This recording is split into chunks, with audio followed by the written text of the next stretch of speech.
சரி இது அதிசயம், இப்படி இதெல்லாம் கொடுக்கறது அதிசயம் ஒன்றும். ஆமாம்.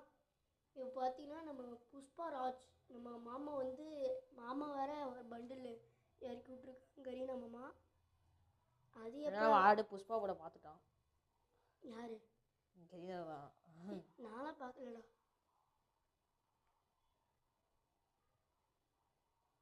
நைன்டில் ஃபாக்ஸ் பார்க்கும்போது சில நேரத்தில் ஒரு சைடாக பார்க்கும்போது ஏதோ சால் மேலே தொங்குற மாதிரி இருக்குது. அட்ரா அட்ரா அட்ரா சீஸ் நாய்ங்கன்னா நாய் குத்த வச்சுக்காரு. இவன் தான் சொன்னல கைஸ், இவன் நல்லா ப்ரோ. நம்ம சேனலில் இனிமேட்டு கேமிங் இதுவாக வரும். ஏன்னா நம்ம சேனல் கேமிங்காக தான் ஆரம்பிச்சது. இப்போ பார்த்தீங்கன்னா டிக்டாக்கே எங்கெங்கேயோ போகுது. மறக்காமல் இந்த வீடியோ பார்க்குறவங்க மறக்காமல் லைக் அண்ட் சப்ஸ்கிரைப் பண்ணிடுங்க கைஸ்.